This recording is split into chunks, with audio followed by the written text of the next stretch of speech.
Hello and welcome back to the Training Tom podcast, the place where I share the lessons I have learned, the challenges I'm currently facing, and the questions I have for my future self. And in today's episode, I'm going to be revealing a challenge I have set myself, and it is the biggest fitness challenge I will ever attempt to complete. So let's get into it.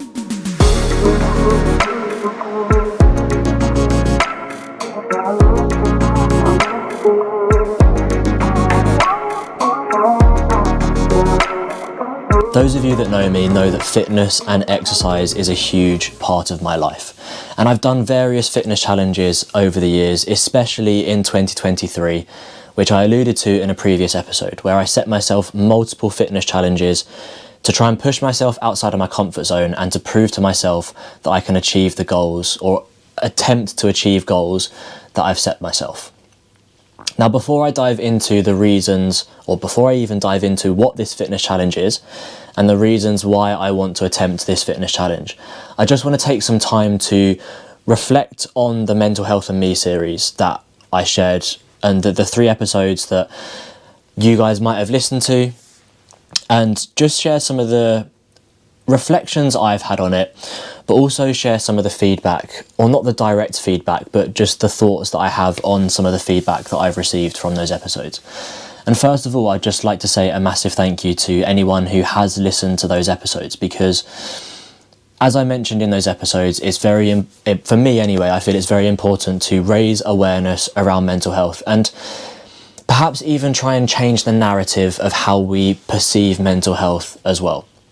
And if I can do that in even just a small way, then I feel like that is an important thing to do and also a good thing to do as well.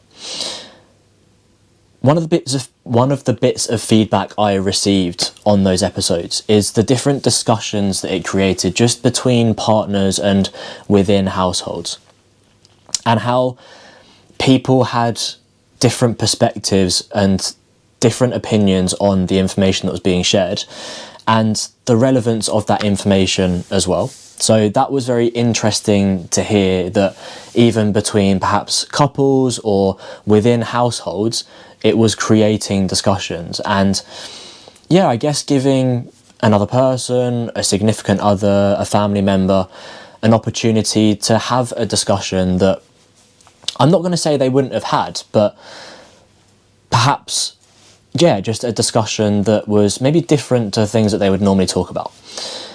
Another bit of feedback that I had is that sometimes it can sound like that perhaps I'm sharing these lessons from an experienced place where I've put the work in and now all of a sudden I'm cured, or I've overcome these challenges and they are not an issue for me anymore. And that was really interesting to hear, and it was from a close friend of mine as well, and it was really interesting to hear, really interesting to kind of understand his perspective and his thoughts on those things. And also an eye-opening thing for me as well, in perhaps the way that I'm presenting that information, in that maybe I can present the information in a different way, and maybe I need to perhaps share some of the challenges that I'm currently facing a bit more, rather than talking about the lessons that I've learned, because I want to try and reiterate to everybody that this is something that I am still managing. You know, I still have plenty of challenges on a daily basis with my emotional well-being, or with my mental health, however you want to term it, because in my view, it is something that is never going to go away. It's something that I'm always going to have to manage. I'm going to have to manage it better, and I'm not ever going to become perfect at managing those things. Perhaps the tools that I'm using at the moment to manage my emotions and manage my mental health are working right now, but in the future they might not work as well. So maybe I have to adapt the things that I'm doing in order to manage my mental health and manage my emotions better. But it was just eye-opening for me that perhaps I'm still stuck in that bubble of trying to say the right things and trying to portray the right information. And again, it was one person's opinion, and he still gave me some really good feedback, which I really appreciate. And yeah, it's just something perhaps for me to reflect on, for me to analyze these episodes and listen back to them. I listen back to them anyway, just to make sure that they are saying what I want to say. But again, listening to them a few weeks down the line, just to see what my opinions are on them, to see if I've had any reflections, and also to remind myself perhaps of some of the things that I've mentioned that I'm going to talk about in the future as well.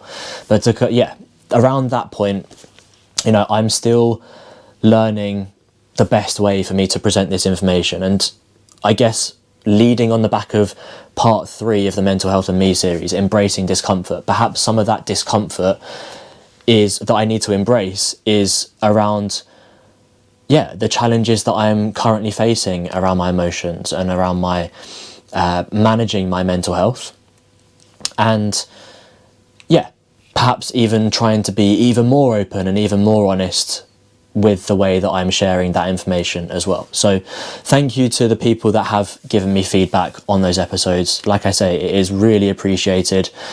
This is only my 7th episode, I believe, this episode right now. So obviously I'm not expecting it to be perfect, and I want this to grow and evolve over the weeks and months, and hopefully even years and decades as well, to become something even better than what it is right now, and to provide even greater benefit, not just to the people currently listening to it, but perhaps people listening to it in the future as well.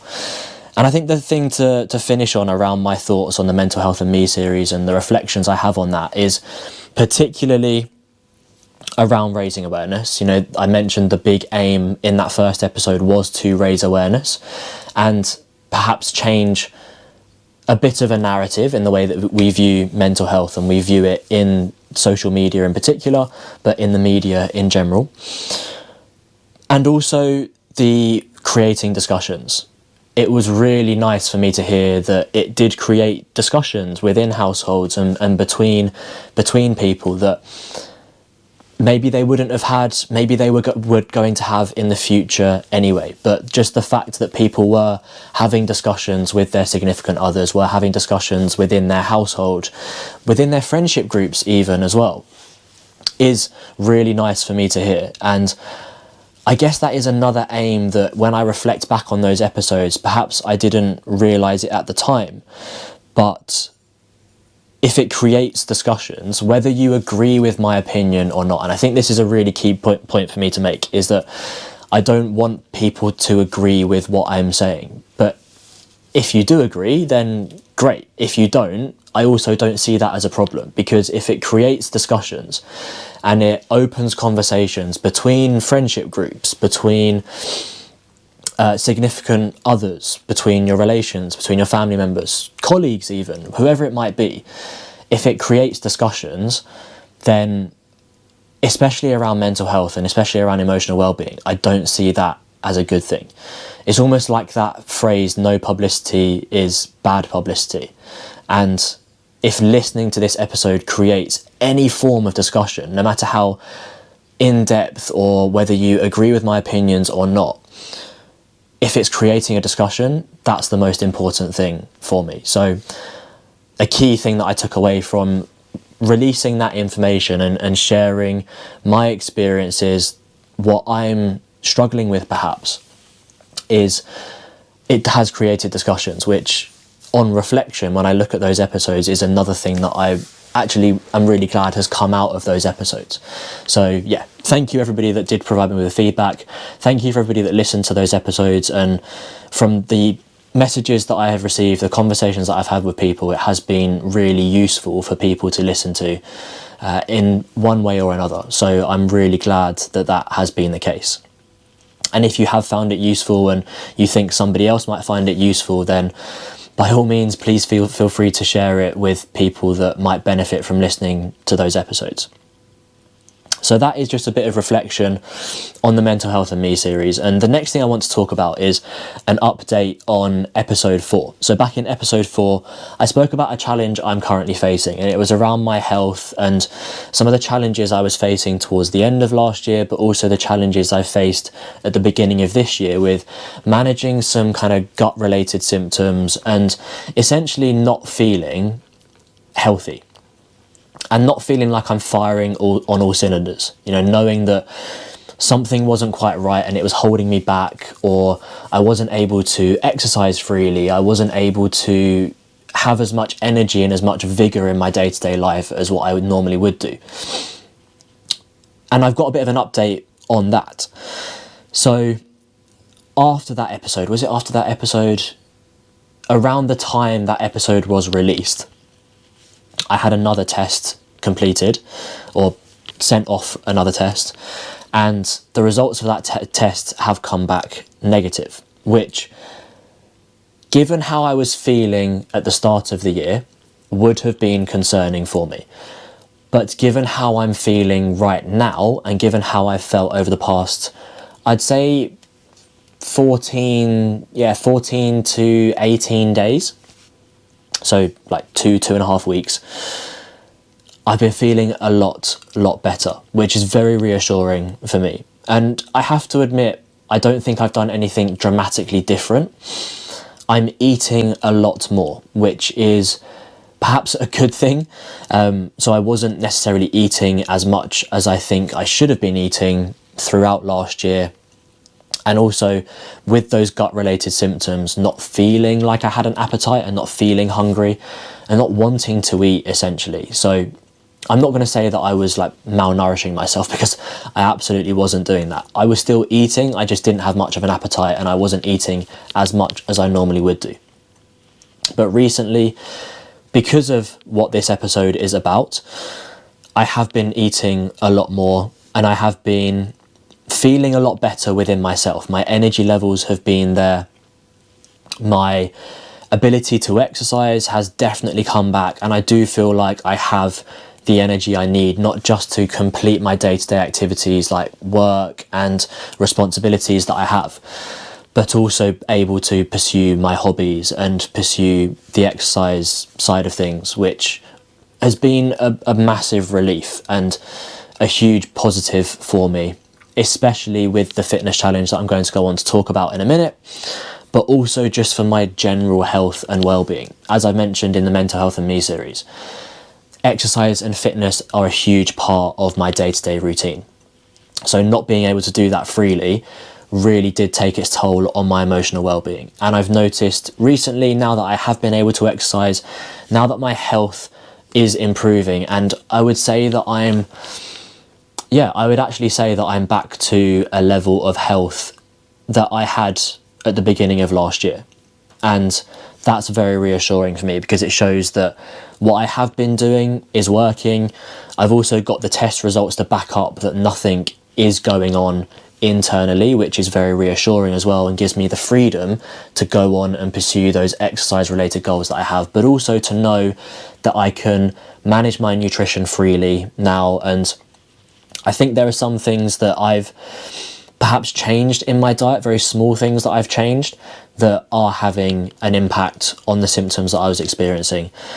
But yes, long and short of it is I am feeling a lot better, and my plan, given that the test results have all come back negative and the doctors don't seem to have any concerns with the symptoms that I'm experiencing, I feel like I can crack on with life and perhaps put that health challenge, health concern behind me, and hopefully move forward without any significant repercussions and without any significant challenges in the future.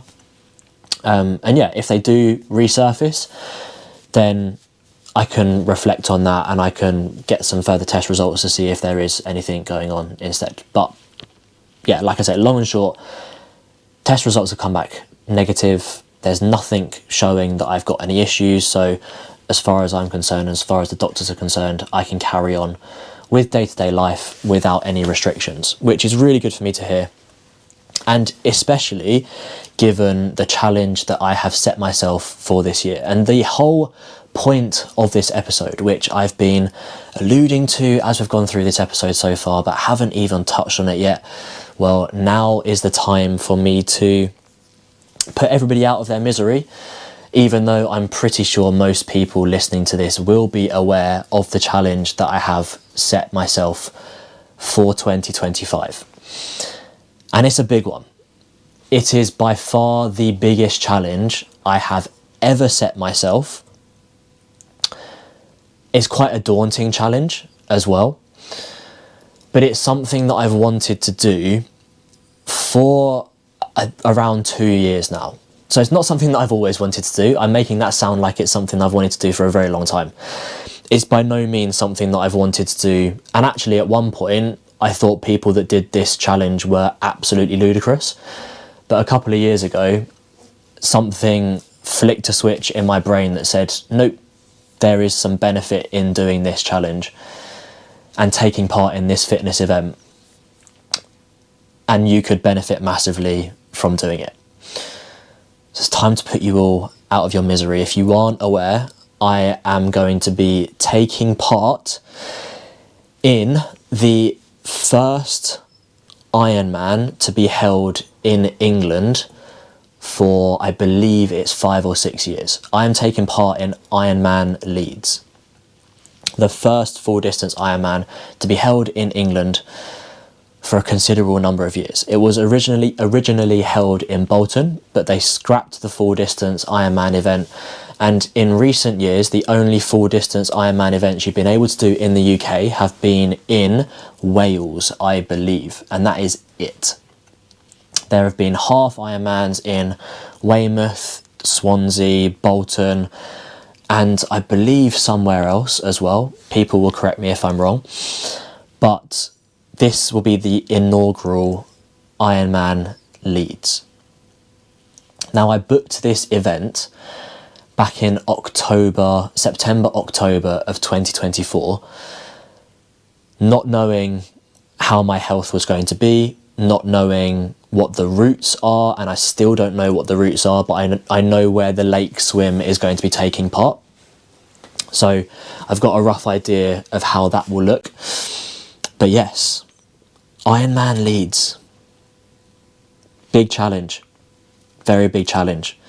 And given how my health was towards the end of the last year, as I mentioned in the episode that I was talking about the health challenges, I didn't think at that stage I would be able to take part in the event because of the symptoms that I was experiencing.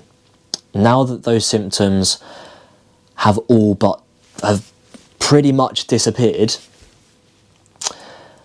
I'm actually feeling very excited to take part. But I want to talk about a bit today in this episode why I've decided to do an Ironman. Because like I say, 3 or 4 years ago, if somebody said to me, Tom, do you fancy doing an Ironman? I would have said, you're out of your mind. Why on earth would you want to put yourself through that? But that's changed. And it's changed quite dramatically because now I actively am seeking out those challenges. It's leading on from the final episode in the Mental Health and Me series, part 3 of Embracing Discomfort. Doing the Ironman previously would have put the fear of God in me. How on earth am I going to exercise for potentially 14, 15, 16 hours? Why on earth would I want to put my body through a challenge of that magnitude? And who in their right mind thinks that is a sane thing to do? A psychologically healthy thing to do? And there might be some of you that are sitting there listening to this or on your weekly, daily commute into work thinking exactly the same thing. Tom, there is no sanity involved in that. Maybe you need to go and see a doctor, not about the gut issues you've been experiencing, but about psychological issues, because why on earth would you want to put yourself through that Ironman? Well, for those of you that do know me, you know that when it comes to fitness, health, or when it comes to fitness and exercise, I push the boundaries. And I like to push my body to its limits. And thinking of embracing that discomfort, I don't think I have ever pushed my body to its limit. Every single fitness challenge that I did in 2023,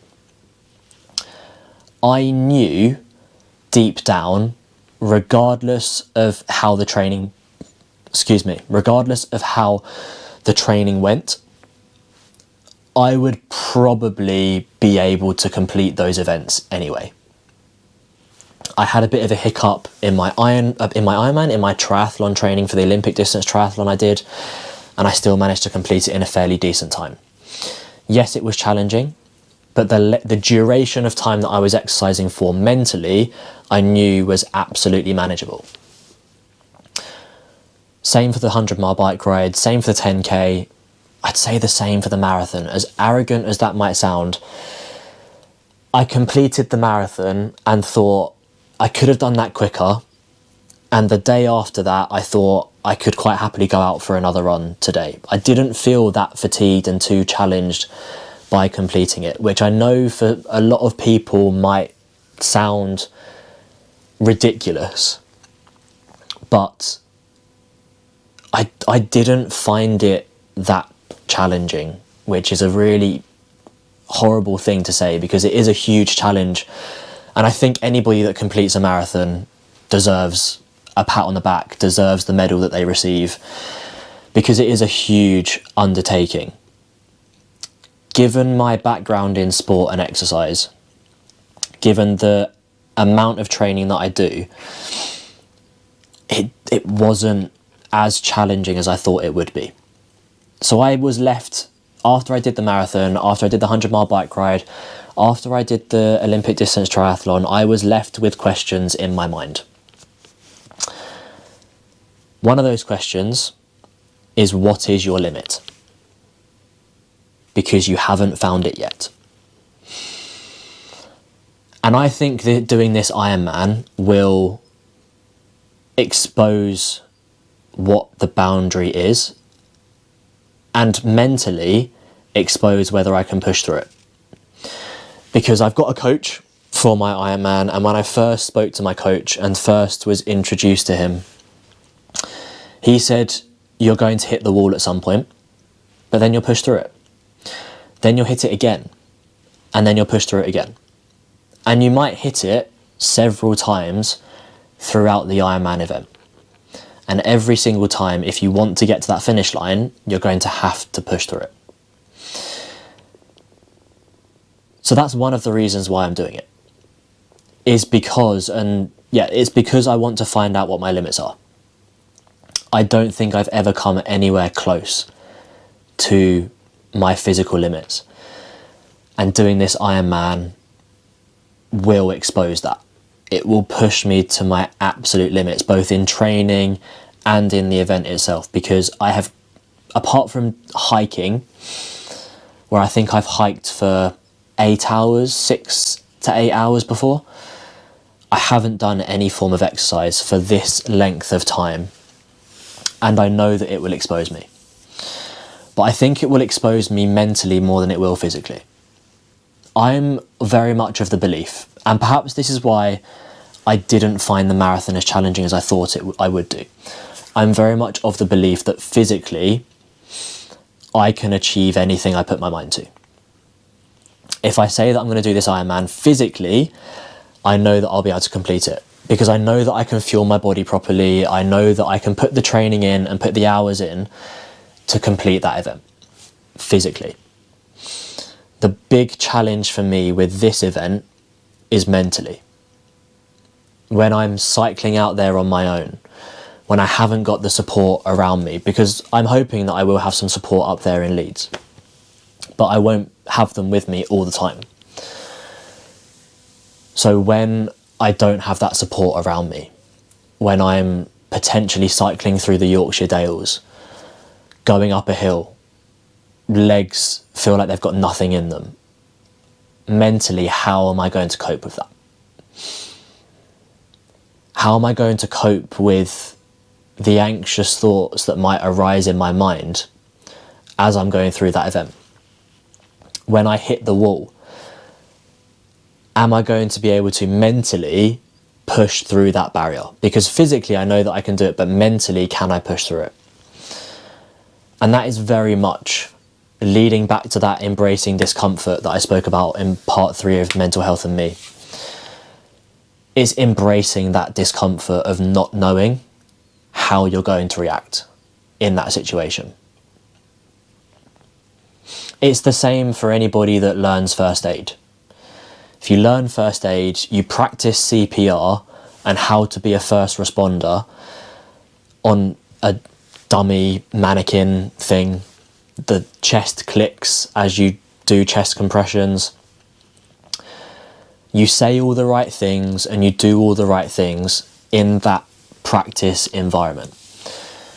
And I've been in this situation. It's not until you're in a live situation where you have a real person with real memories and real body parts, essentially, that you realise how you're going to respond. Do you respond the same way that your training has trained you to? Or does your fight or flight response kick in and you panic and you don't do the things that you're meant to do? You don't say the things that you're meant to say. And I think this will very much be a similar scenario. I can train as much as I can, but nothing is going to prepare me for exercising for potentially 16 hours plus. At no point in my training, in my sport and exercise science brain, at no point in my training is my coach going to program in a full distance Ironman before the event. I might do a half distance Ironman as preparation. I might do an Olympic distance triathlon as preparation, but I will not do a full distance Ironman until the day.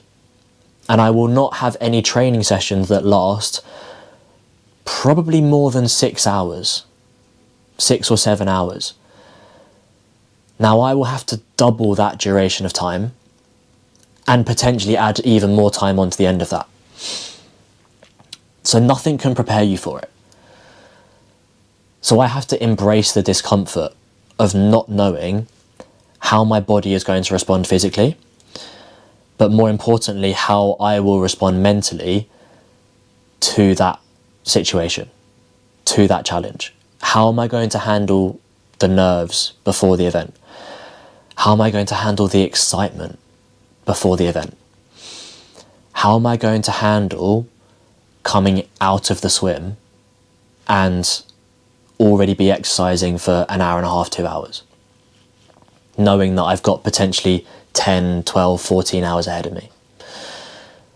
For those of you that don't know what an Ironman is, probably now is a good time for me to say actually what is involved. It's a form of triathlon.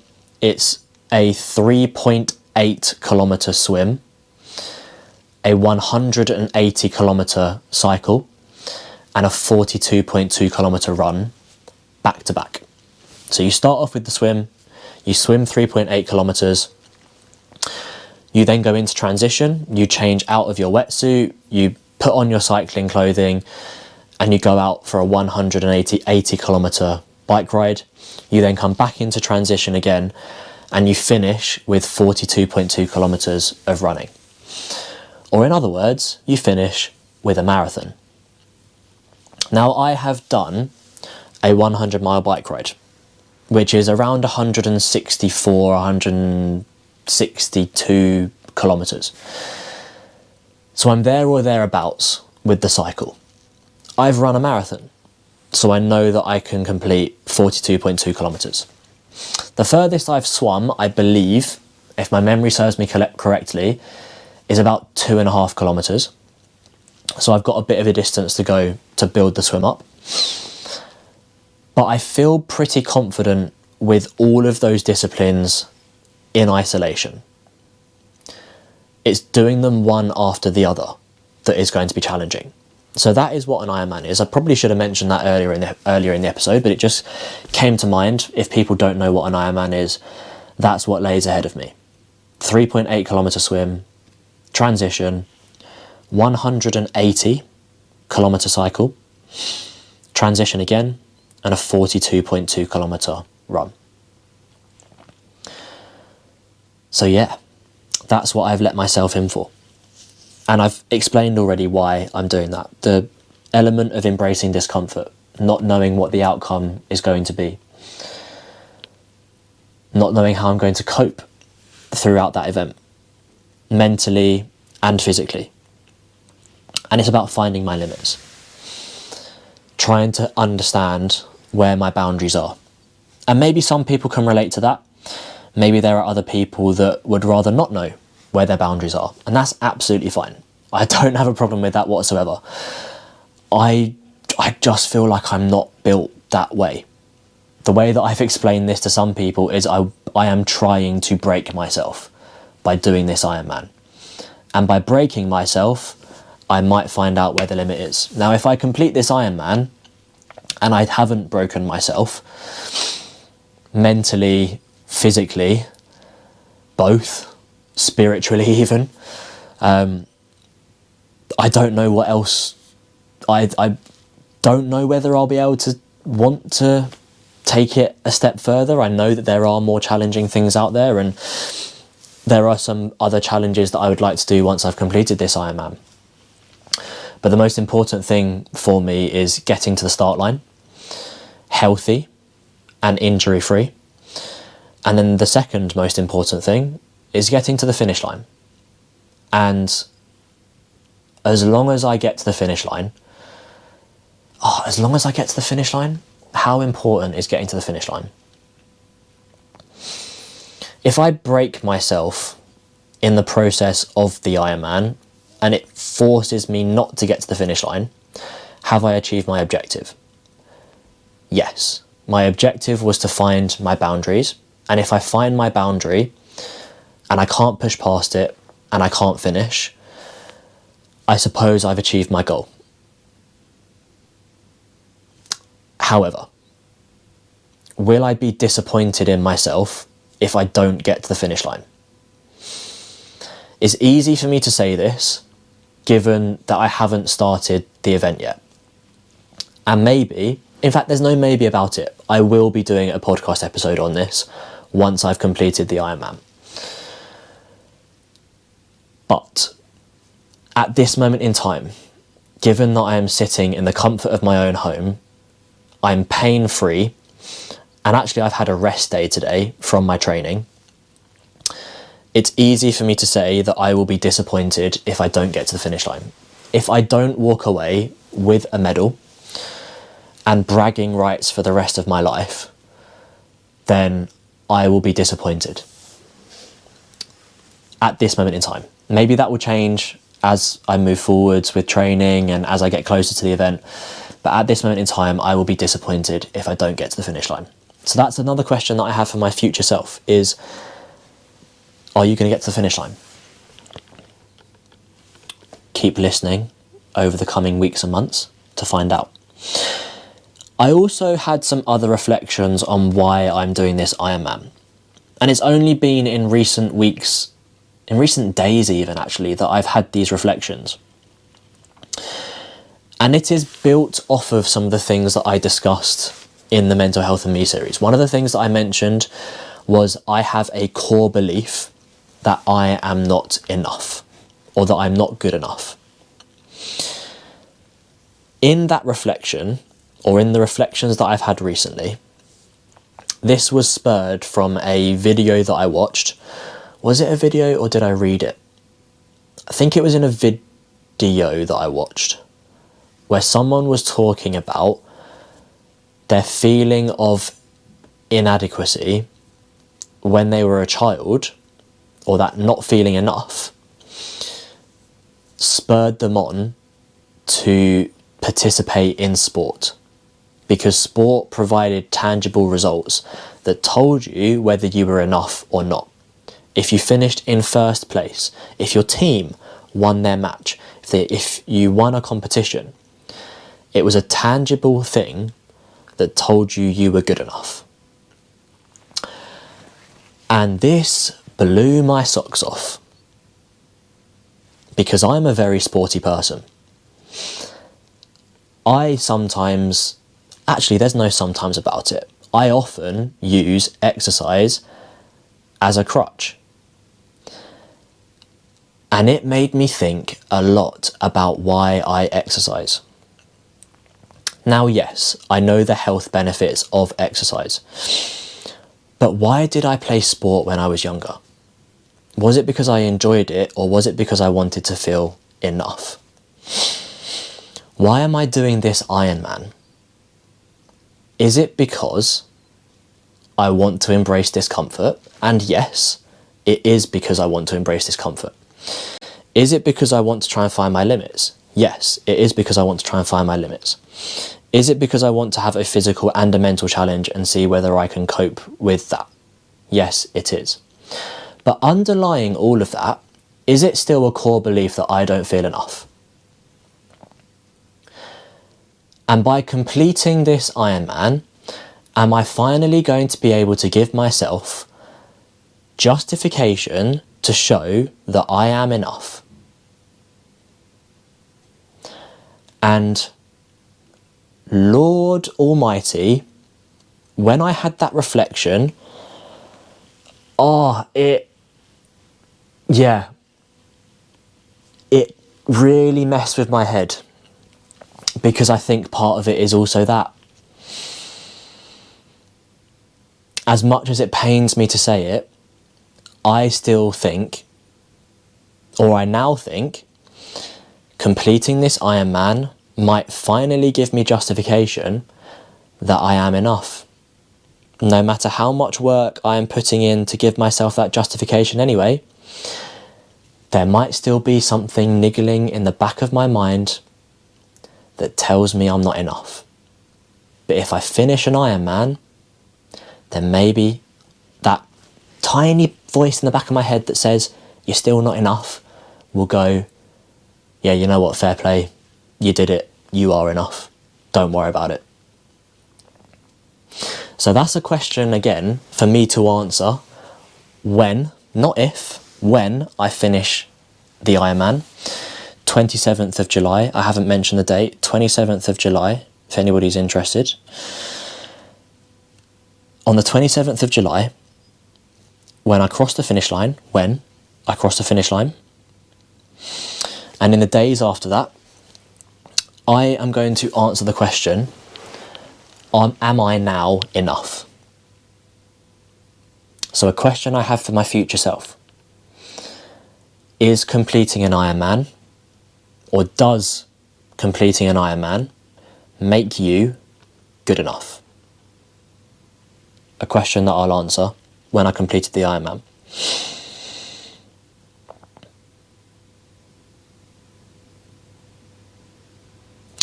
And this is something else that I'm going to talk about. And it's about the process involved in this. I've spoken a lot about getting to the finish line and when I get to the finish line. But I think a lot of the learning is going to come in the process. The process of managing a work-life balance with training for an event like this. The learning of being disciplined in completing a challenge. Thinking about the things that I spoke about in embracing discomfort. Am I going to keep the promises to myself? That if I say I'm going to do a training session at this time on this day, that I'm going to do that training session. Am I going to hold myself accountable, essentially? Now, I have got a coach, and I'm paying for this coach. So he will hold me accountable, but also paying somebody to design a program naturally increases your want to do that program. Because ultimately, you are paying somebody money to tell you what to do, or at least to guide you in how to train for an event like this. Very similar to if you were to get a personal trainer.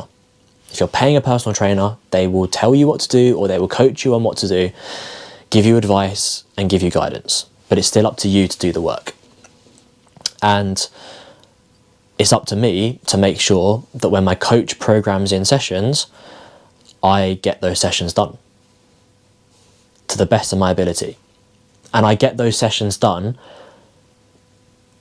knowing what the outcome of those sessions is as well, which my coach and I discuss weekly anyway. We send voice notes, and yeah, he explains what the purpose of those sessions are and how I should be feeling when I get to the end of the week, which is really useful. Now, if that changes, we've got quite an open dialogue where I can share how I've been feeling and what changes that I might have made to the training. But I've got to be disciplined with that, and I think there'll be a lot of learning to come with that process. And I think the biggest thing, yes, finishing the event will be huge, but I think the biggest, or one of the biggest lessons that I can take from this is that if I put my mind to something, then I can follow the process. Kind of linking back to the goals that I set myself in 2023. Following a process, being consistent with that training. I spoke about consistency in the last episode, and consistency is so important. It's something that I've not always been very good at. So again, something that I want to learn through this process is being consistent, being disciplined with what I'm doing, learning how to fuel my body properly, knowing how to plan a week, being organised with my time. My lord, my friends know how bad I am at timekeeping. And they will probably be chuckling to that statement, because I am so bad, and I'll openly admit this, I am terrible at managing my time, terrible at managing my time in my personal life. I'm very carefree when it comes to time management in my personal life. Professional life, a little bit different. Personal life, I arrive late to things, I don't really mind when we do things. Just tell me a time and a place and I'll be at that place roughly around the time that I should be, probably 5, 10, 15 minutes late. But anywho, I digress. Time management is going to be a big lesson for me in this process. Planning is going to be a big lesson in this process. Organisation skills, I'm hoping to develop in my personal life. All of these things that perhaps I'm good at in my professional life, but haven't transferred those skills into my personal life just yet. And this Ironman is definitely going to challenge those personal life aspects of things, and how I'm able to manage relationships, how I'm able to manage socializing, how I'm able to manage my mental health, my recovery, my nutrition. Life in general throws up all sorts of curveballs, so how am I going to be able to manage those things when they arise? So yes, there we have it, everyone. For anybody that wasn't aware, I am going to be attempting to complete Ironman Leeds on the 27th of July. And where can you keep track of all of this training, and if you're interested, what training I'm doing, how I'm feeling about my training? Well, I'm going to be sharing some episodes, but I don't want this podcast to turn into a fitness podcast. So what I will do instead is I'm going to be dedicating a bit more of the content that I produce on Instagram towards my training content and towards the Ironman prep. And I would also like to be releasing some episodes on YouTube as well. And a good friend of mine reached out to me a few weeks ago to offer some support with that. So I need to get in touch with him, and I need to start setting the wheels in motion. So all I'll say on the YouTube side of things is watch this space. I will be providing some updates, one episode maybe every 6 to 8 weeks, to give you an idea of how preparation is going for the Ironman, but I'm not going to be dedicating lots of time towards the Ironman, because I want this podcast to be separate from fitness and from sharing a fitness journey. I will share lessons that I'm learning from fitness and exercise, challenges that I'm facing, questions I have for my future self, but I want to keep it very much to the values that I've set for this podcast and the purpose that I've set for this podcast. I don't want it to be a fitness and a training podcast. So I won't be sharing much information on my training, but I will drop in bits here and there and updates sporadically over the coming months. But if you want to follow more of that content, then Instagram will be the place to go. And in the near future, I won't dedicate a date to it just yet. So keep an eye out on Instagram for a date for that. But YouTube, I want to be releasing some content onto YouTube. So let's see what the future holds. I have been rambling on about an Ironman and why I'm doing it and all sorts of different things for, I'm sure, far too long now. So I'm going to bring this episode to a close.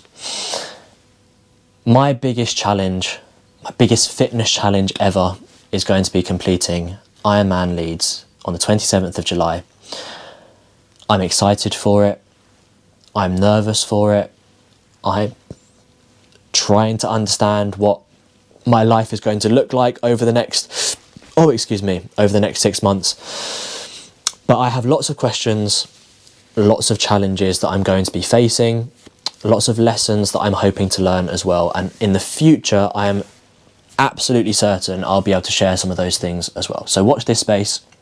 If you want to keep up with the training content, head over to my Instagram page and in the near future, YouTube as well. But for now, as always, thank you for listening. My name is Tom Regan, and this right here is the Training Tom podcast.